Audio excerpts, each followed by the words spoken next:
Remember when we learnt that the white notes on a piano fit beautifully onto a piano staff? As notes move up on the staff, they move to the right on the piano, getting progressively higher in pitch. But then we realized there are 88 notes on a grand piano, so we need lots more lines and spaces to fit every note on. We quickly figured out that a staff with enough lines for every white note on the piano isn't feasible. And that's when we learnt about a staff for instruments that play high notes and a staff for instruments that play low notes. Later, we learnt that we can extend the staff higher or lower by using short lines called ledger lines. Notes above the staff proceed forward through the musical alphabet, and notes below the staff proceed backwards through the musical alphabet. So, which staff do we use for instruments like the piano that can play very high notes or very low notes? Look what happens if we try to fit the notes on a treble staff. Whoa.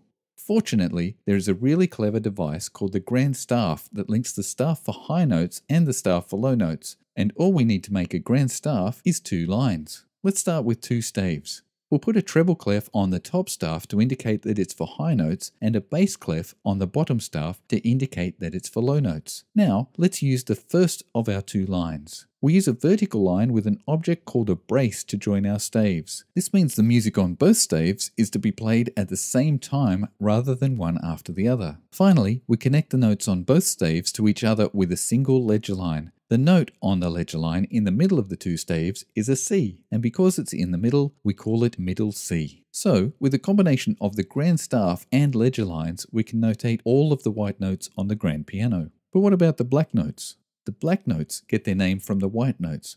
Let's look at the black note to the right of A on the piano. We know the pitch of the notes gets higher as we move to the right on the piano. We use the word sharp in music when we're talking about getting higher in pitch. So the black note to the right of any A is called A sharp.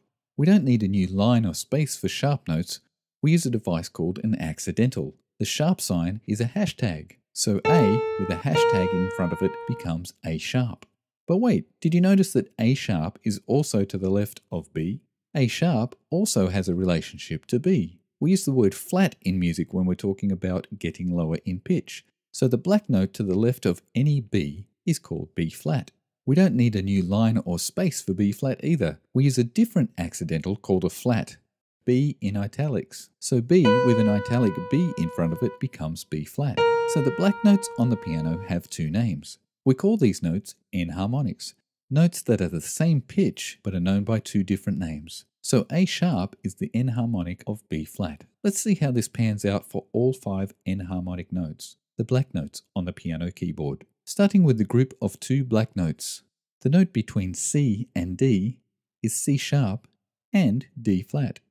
The note between D and E is D sharp and E flat. Now the group of 3 black notes. The note between F and G is F sharp and G flat. The note between G and A is G sharp and A flat. The note between A and B is A sharp and B flat. We call the notes of the musical alphabet natural notes. These are the white notes on the piano. So we have natural notes known by their single letter name, A, B, C, D, E, F, G, and enharmonic notes with 2 names derived from the natural notes they are between. When we need a natural note to come after an enharmonic note, we use an accidental called a natural sign. The natural sign is like a cross between the sharp and flat sign. In this example, we use it to return the A sharp to A natural, and the B flat to B natural. Now we can notate and identify all of the notes on the grand piano. And this explains why there are 12 frets on the guitar up to the 1st octave. Take a moment to familiarize yourself with the musical concepts outlined in this lesson and try to memorize them over time.